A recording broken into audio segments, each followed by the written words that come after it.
샬롬 샬롬 샬롬 샬롬. 하나님 사랑합니다. 여러분 주 안에서 사랑합니다. 오늘 말라기 1장 1절에서 5절 2절에 있는 내가 너를 사랑하였다 이런 제목으로 함께 은혜를 나눕니다. 말라기서 구약의 마지막이죠. 마지막 소선지로 알려진 모음집의 마지막 책이라는 거 다 알고 있습니다. 말라기라는 이름의 뜻은 나의 사자라는 뜻을 갖고 있어요. 이름이 너무 특이해서 어떤 학자들은 이것은 그 이름이 아니라 아마 별명일 것이다 이런 추측을 하기도 한다고 그러네요. 어떤 아버지가 감히 자기 아들에게 나의 사자라는 이름을 붙일 수가 있겠는가, 그죠? 그래서 어떤 성경학자는 말라기의 저자가 에스라가 아닐까 또 이렇게 추측을 하기도 한다고 그래요. 성경은 말라기가 어떤 사람인지에 대한 구체적인 정보를 제공하지 않고 있습니다. 뭐 누구의 아들이 이런 말이 없어요.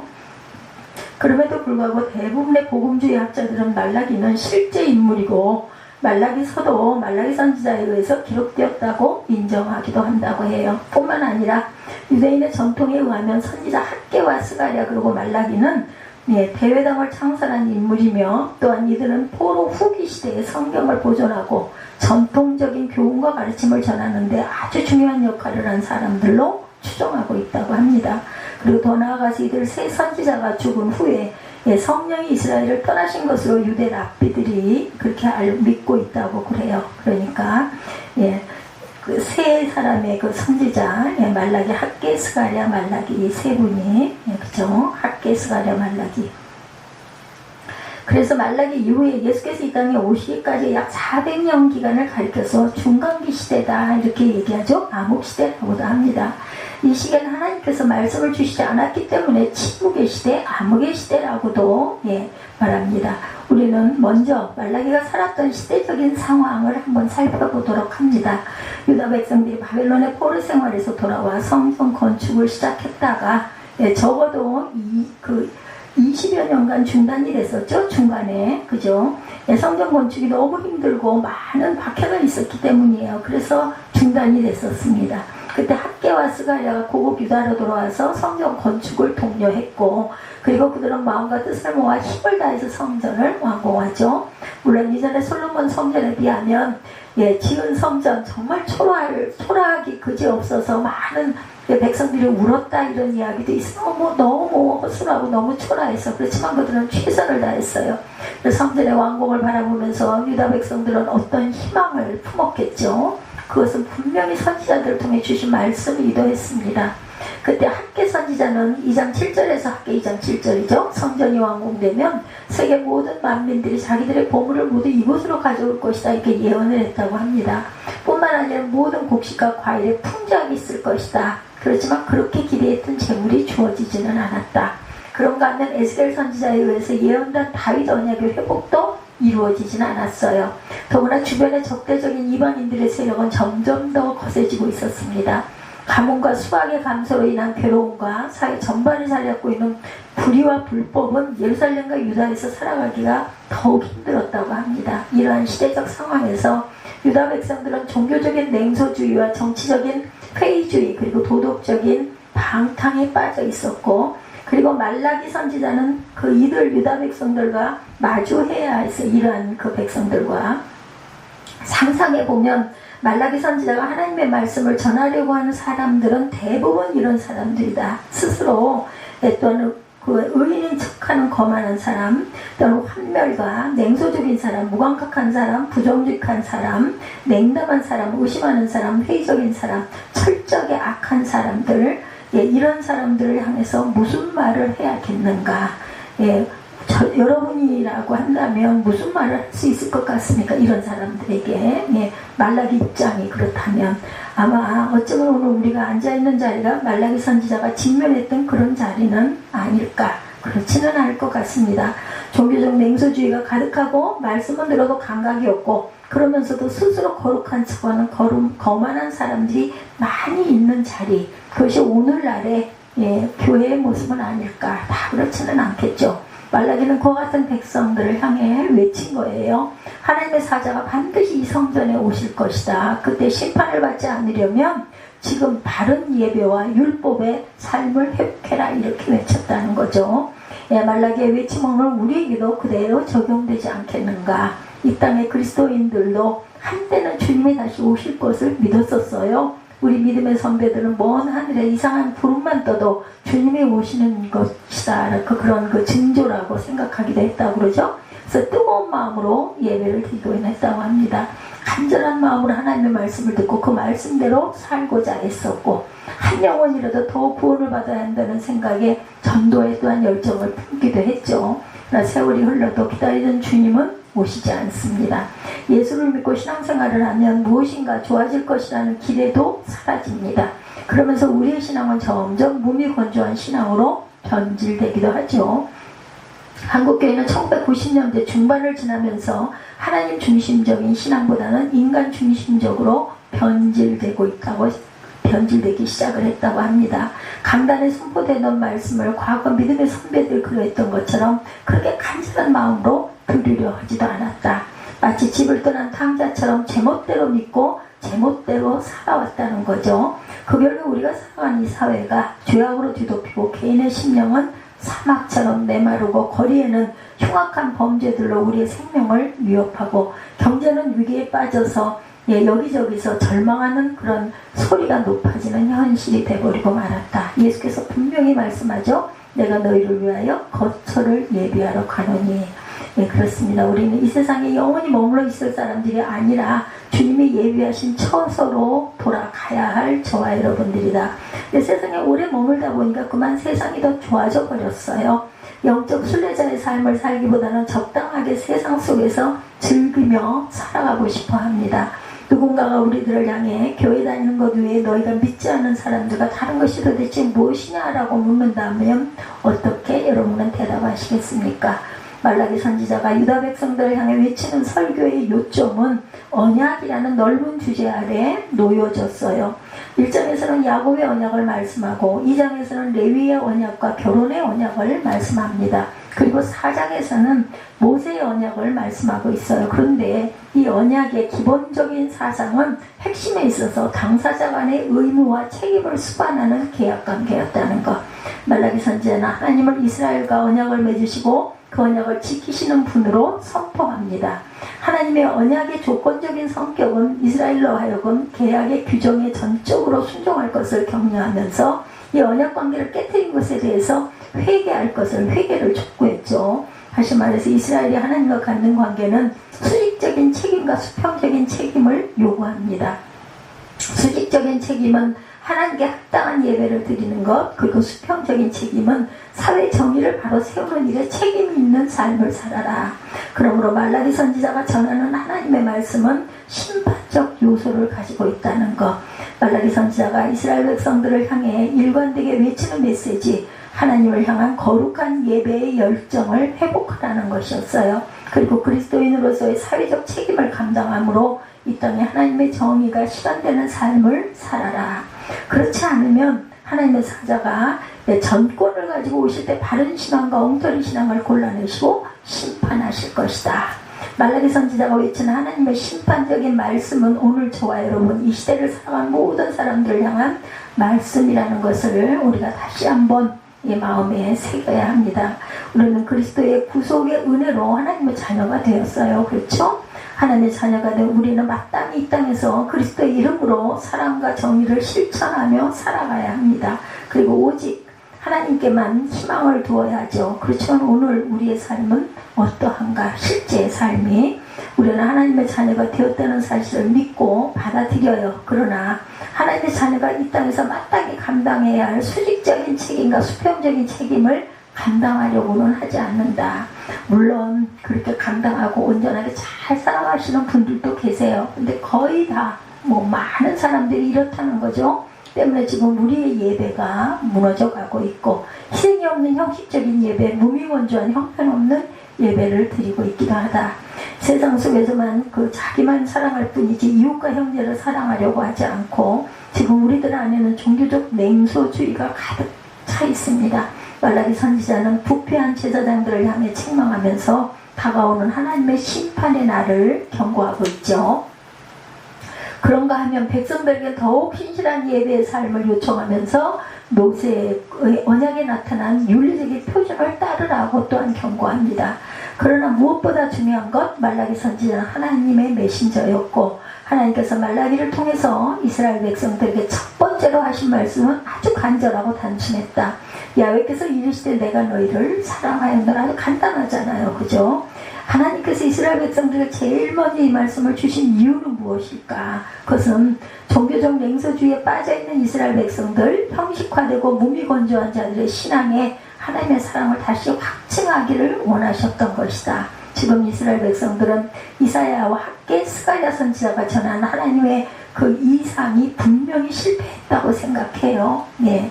그래서 지금 이스라엘 백성들의 의식 밑바탕에는 신앙생활에 대한 회의론에 그 한참 잘하고 있었다. 때문에 하나님께서는 이러한 이스라엘 백성들의 잘못된 생각을 교정해 줄 필요를 느끼셨고, 그런 점에서 말라기 중요한 첫 번째 임무는 포로 후기에 고국으로 돌아온 유다 백성들이 하나님과의 언약 관계에 대해서 잘못 생각하고 있는 것을 바로 잡아주는 것이었다고 하죠. 본문 2절에 야훼께서 이르시되 내가 너희를 사랑하였노라 하나 너희는 이르기를 주께서 어떻게 우리를 사랑하셨나이까 하는도다.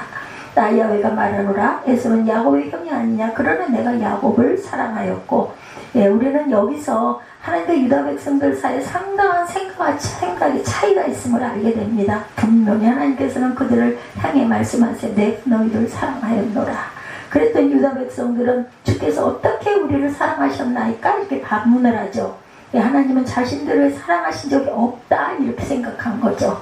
약속을 지키지도 않고 고생만 실컷 시키는 것을 보니 자신들을 사랑하지 않는 것이다 라는 거예요. 그래서 하나님이 생각하시는 사랑은 과연 어떤 것일까? 마치 부부의 사랑처럼 서로를 더 많이 알아가는 것이겠죠. 전에는 혼자서 하던 일을 이제는 같이 하는 것이다.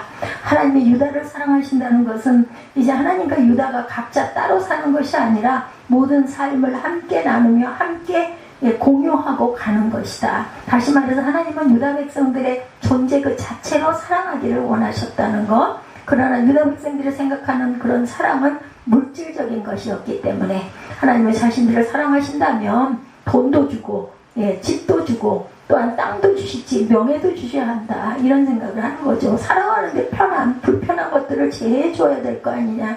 넉넉하게 잘 먹고 잘 살게 해줘야 될 거 아니냐 이런 얘기예요.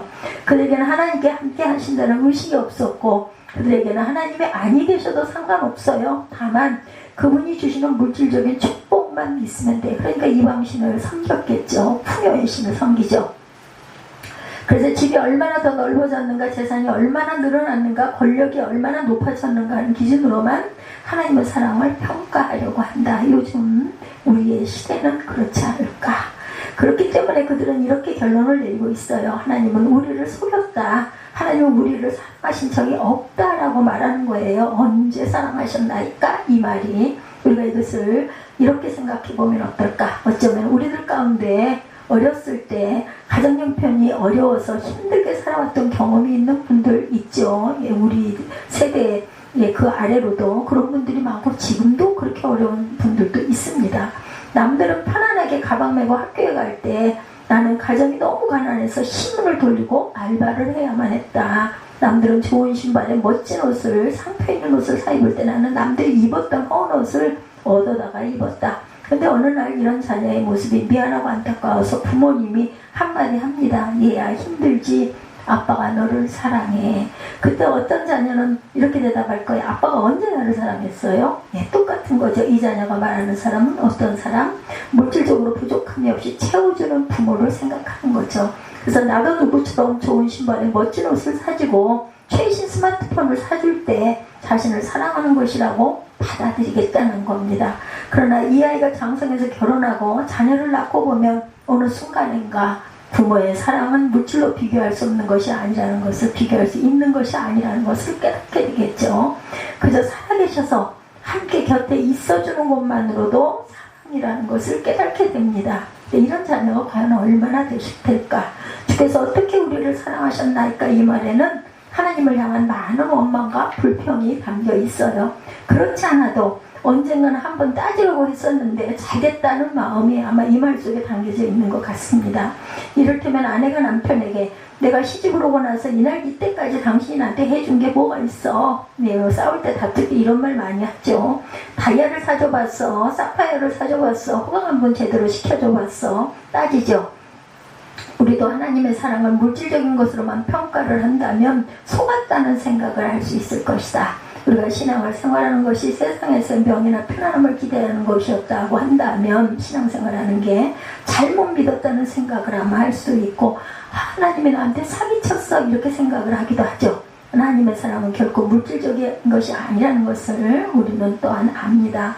하나님의 말씀하시는 사랑은 하나님을 점점 더 알아가는 것, 그 알아감 속에서 기쁨과 희열을 느끼는 것, 그래서 세상에서도 평안을 누리고 하늘의 천국의 그런 벽강을 미리 경험하고 가는 것이 바로 하나님 주시는 은혜라고 생각합니다. 그리고 우리의 모든 삶을 하나님과 함께하는 것, 하나님께서 주시는 물질을 신뢰하는 것이 아니라 그 물질을 주시는 하나님 그분을 신뢰하는 것이다. 이게 옳은 것이다. 보이지 않는 하나님과 어떻게 모든 일을 같이 할 수가 있겠나? 보이지 않는 하나님의 사진을 품에 품고 다닐 수도 없고 하나님의 손을 잡고 다닐 수 없지 않나 그렇게 생각할 수도 있습니다. 기억할 것은 사진이 아니라 그분의 말씀을 품으면 된다라는 것, 늘 하나님의 말씀을 생각하고 기도하고 매사에 하나님 일 어떻게 처리하면 좋을까라고 묻는 것이고 하나님과 함께 동행하는 것이죠. 이렇게 하나님을 늘 생각하는 사람, 하나님을 알아가는 사람, 매사에 하나님과 협력하고 하나님을 의지하면서 사는 사람일수록 하나님의 사랑을 더 많이 느낄 수 있을 것이다. 하나님께 심는 것은요 나중에 깨달을 거예요. 30배, 60배, 100배로 채워주신다라는 거. 주께서 어떻게 우리를 사랑하셨나이까라고 반문한 유다 백성들을 향해서 하나님께서는 유다 백성들을 향한 당신의 사랑의 성격을 설명하시죠. 에서는 야곱의 형이 아니냐. 그러나 내가 야곱을 사랑하였고 에서는 미워하였으며. 우리가 잘 알듯이 야곱과 에서는 형제 맞아요. 그것도 보통 형제가 아니라 쌍둥이죠. 근데 하나님은 에서는 미워하시고 야곱은 사랑하셨다. 참 불공평하다는 생각이 들기도 해요. 에서가 뭘 어쨌길래, 그죠? 에서와 야곱 가운데 누가 더 나은 사람이었는가에 대해서 우리는 판단할 수가 없습니다. 에서는 탐욕스러운 사람이었고 야곱은 사기꾼 같은 그런 사람. 에서는 문제가 많았지만 야곱도 그에 못지않게 문제가 많았어요. 둘 다 자체로서는 전혀 사랑받을 만한 사람이 못 되는 사람들이다. 그런데 하나님은 야곱을 선택하셨어요. 내가 야곱을 사랑하였고 에서는 미워하였으며 라는 것은 야곱은 하나님의 백성으로 선택하신 반면에 에서는 멸망시키기로 작정하셨다라는 것입니다. 하나님의 선택에는 세 가지 사실이 포함되어 있는데 첫째, 하나님의 전혀 택할 가치가 없는 자들을 택하신다는 것. 하나님은 사랑할 가치도 없고 사랑할 이유도 없는 자, 오히려 하나님 편에서 볼 때 원수 같은 자들을 말할 수 없는 사랑으로 선택해 주신다라는 것. 야곱도 하나님 보시기에 전혀 사랑스럽지 않은 사람입니다. 그런데도 하나님은 선택을 하셨어요. 무조건적으로 그를 선택하셔서 사랑해 주셨다. 둘째, 하나님이 한번 택하신 사람은 부족하다고 해서 버리시는 법이 없다는 거예요. 택감을 받았다고 해서 그 즉시 악한 본성이 사라지는 것은 아닙니다. 예전에 나쁜 버릇이나 습성이 끊임없이 나타나 하나님을 거역하게도 만듭니다. 야곱도 사기꾼의 본성을 여러 번 드러내죠. 살아가면서. 그럼에도 불구하고 자신의 죄와 부족함을 인정하고 회개하며 절대 버리시지 않는다. 7번뿐만 아니라 70번씩 7번이라도 용서하시고 받아주시죠. 셋째는 하나님께서 택한 자에 대한 아름다운 그림을 그리고 계신다라는 거예요. 하나님의 택한 자가 그 그림대로 변화되어 가는 것을 기뻐하십니다. 하나님의 멸망할 수밖에 없는 원수들을 사랑하시되 어떻게 해요? 끝까지 극진히 사랑하셨다고 그러죠. 그리고 그들 자신의 욕심과 정욕을 버리고 하나님의 나타내는 일에 남은 평생을 바치기를 원하십니다. 근데 유다 백성들은 하나님의 사랑을 그런 차원에서 생각하지 않아요. 사랑받을 자격이 없는 우리를 이처럼 사랑해 주시다니 우리는 택하심을 받았음에도 계속 넘어지고 있다. 그래도 하나님 우리를 버리지 않고 사랑해 주시고 우리가 조금씩 변화되어 가는 것을 기뻐하신다라고 생각하지 않고 오히려 그 사랑을 당연시하면서 왜 사랑한다 해놓고 복도 주시지 않아? 왜 좋은 집도 주시지 않고 좋은 옷도 주시지 않고 고기 반찬도 주시지 않아? 이렇게 원망하죠. 우리가 같은 사람이 어떻게 거룩하신 하나님의 백성이 될 수 있었을까? 우리는 원래 하나님과 원수가 되었던 자로 전혀 사랑받을 만한 사람들이 아니었는데 하나님께서 긍휼로 이렇게 걷어주시고 내 사랑 안에 거하라. 그리고 내가 너를 사랑한다고 말씀하신 그 하나님이시다라는 생각은 하지 않습니다. 우리 조상들은 하나님을 부정하고 그 욕되게 하는 그런 일만 했어요. 우리도 하나님 보시기에 아름다운 구석에 한 군데도 없는 사람들이었다. 그런데 어떻게 우리를 아시고 택하시고 사랑하셨을까? 세상 모든 사람들 다 선택하신 게 아니죠. 일부는 죄악의 길로 가도록 내버려 두셨고, 어떻게 우리는 하나님을 모를 때부터 사랑해 주시고 우리를 통해 영광 받으시기로 작정하셨을까요? 여러분은 그 이유를 아십니까? 예, 저도 모릅니다. 그러나 한 가지 분명한 것은 하나님의 전적인 은혜와 사랑 때문이죠. 말로 표현할 수 없는 무조건적인 은혜와 사랑으로 우리를 선택하셨고, 그것밖에는 달리 설명할 수가 없어. 모르니까 나머지는. 그리고 우리가 이것을 생각할 때 우리는 하나님께 아무것도 요구할 수가 없는 존재들입니다. 좋은 것을 주시든 나쁜 것을 주시든 오직 찬양하고 감사할 수밖에 없는 존재들이다. 그렇다면 에서의 자손인 에돔 백성들과 야곱의 자손인 유다 백성들은 서로 어떻게 달랐나? 본문 4절에 에돔은 말하기를 우리가 무너뜨림을 당하였으나 황폐된 곳을 다시 쌓으리라 하거니와 나 만군의 야훼는 이르노라. 그들은 싸울지라도 나는 헐리라. 이렇게 말씀합니다. 사람들이 그들을 일컬어 악한 지역이라 할 것이요 야훼의 영원한 진노를 받은 백성이라 할 것이며, 이렇게 말씀합니다. 얼핏 보기에는 에서의 자손이나 야곱의 자손이나 별 차이가 없는 것 같은데, 세상적인 기준에서는 오히려 에서의 자손들이 모든 점에서 유리한 것 같은데, 망하기에는 유다가 먼저 망했는데 회복되기는 에돔이 더 빨리 회복이 됩니다. 유다 백성들이 돌아왔을 때 에돔은 이미 재건되어 있었어요. 유다가 바벨론의 속국이 되어 나라를 잃어버렸을 때도 에돔은 바벨론의 영향 아래서 상당한 독립을 획득했던 그러한 사람들이었다. 에돔과 유다는 혈통적으로는 가까웠지만 신앙적으로는 아주 먼 관계. 에돔은 세상을 사랑하는 민족이었고 유다는 하나님을 사랑하는 민족이었습니다. 그런가 하면 성경에는 에서를 이기적이고 하나님의 언약을 경멸한 사람으로 기록하고 있어요. 그리고 에서의 후손인 에돔은 지혜로운 것으로 유명했지만 자기 중심으로 존재하는 교만한 사람으로 의인화되어 있습니다. 그럼에도 불구하고 세상에서 성공한 쪽은 오히려 에돔이었다는 것이 문제고, 게다가 에돔은 야곱의 후손들에게 늘 가시같은 역할을 하죠. 못된 짓을 많이 했습니다. 그들은 하나님을 믿지 않아도 더 잘 살고 강해질 수 있다는 자부심으로 유다를 무시하고 괴롭힙니다. 그리고 그것을 자신들의 사명으로 생각을 했던 사람. 근데 유다 백성들의 결정적인 특징, 하나님께서 함께 하시면 언제든지 부응할 수 있다는 것입니다. 부르짖기만 하면 언제든지 위대한 구원을 경험할 수 있다. 에돔은 세상적으로 모든 것을 가지고 있는 것 같아도 하나님께서 한마디만 하시면 연기처럼 사라져버릴 것이다. 말라기 당시에 에돔 족속들은 다시 힘을 합쳐서 세력을 떨치고자 합니다. 그러나 하나님이 결코 그렇게 되지 않을 것이라고 말씀하셨어요. 유다는 다시 회복되고 일어설 것이지만 에돔은 그런 회복을 경험하지 못할 것이라고 하십니다. 실제로 역사를 보게 되면 에돔은 말라기 시대 이후에 완전히 망해서 흔적도 없이 사라져버리고 말았어요. 역사에서 에돔의 후손이 존재하지 않게 만드십니다. 그동안 우리나라는 경제적으로 급성장을 거듭했죠. 우리 지금 살고 있는 이 시대도 보면 전 세계가 배우고 싶어 할 정도로 놀라운 번영을 일으켰어요. 그러나 그것은 유다의 축복이 아니라 에돔의 축복은 아닐까. 그리스도인들은 힘들더라도 믿음을 지켰어야 했고 좀 살만해졌어도 더 하나님을 의지해야만 했습니다. 그런데 살만해지니 세상으로 나가죠. 세속화됩니다.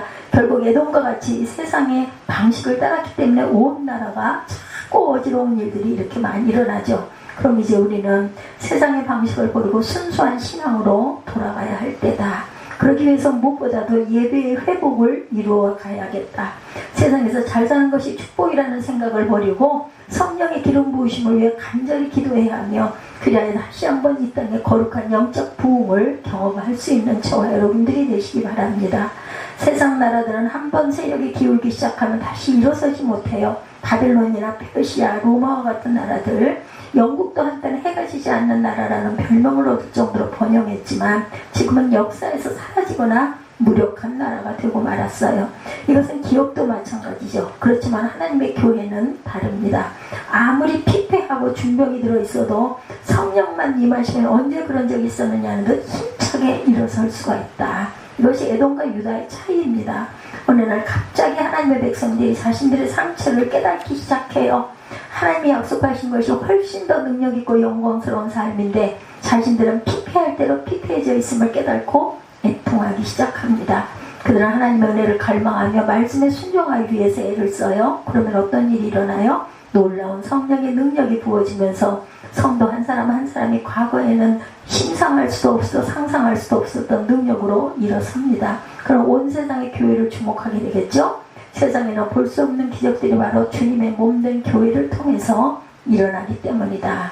오늘 본문을 통해서 말라기 선지자가 유다 백성들에게 전하고자 하는 하나님의 메시지, 그리고 오늘 저와 여러분에게 주고자 하는 메시지는 무엇인가? 그것은 하나님께서는 여전히 이스라엘을 사랑하시고 그들과 맺은 옛 언약이 지금도 유효하다는 사실을 깨닫게 되기를 원하십니다. 하나님께서 유다 백성들과 언약 관계를 맺으시는 목표와 말라기에서 전하고자 하는 메시지의 흐름은 상호성이라는 것, 다시 말해서 하나님의 사랑에 진정한 순종으로 반응하는 것이 이스라엘의 의무였다는 것을 말씀하고 계세요. 야훼께서 이스라엘을 사랑하지 않았다는 그 자들의 주장에 대한 말라기의 논박은 바벨론 포로에서 돌아온 유다 백성들이 겪은 믿음의 위기가 얼마나 깊은가를 보여주고 있습니다. 그렇기 때문에 하나님께서는 이스라엘을 향한 하나님의 변치 않는 언약적 사랑을 보여주시고자 에서와 야곱이라는 외적인 증거를 들어서 확인시키고 있어요. 말라기 1장에서 우리가 믿는 하나님의 인격적인 분이시라는 거 우리 다 알아요. 그죠? 그렇기 때문에 그분의 사랑을 물질적인 복으로만 절대로 판단하지 말자. 참으로 사랑하는 관계는 거래 관계가 아니죠. 주고받고 따지고 이자를 챙기는 그런 관계가 아닙니다. 우리의 진정한 복은 물질적으로 부유해지는 데 있는 것이 아니라 하나님을 더 깊이 알아가며 그분과 동행하는 데 있다.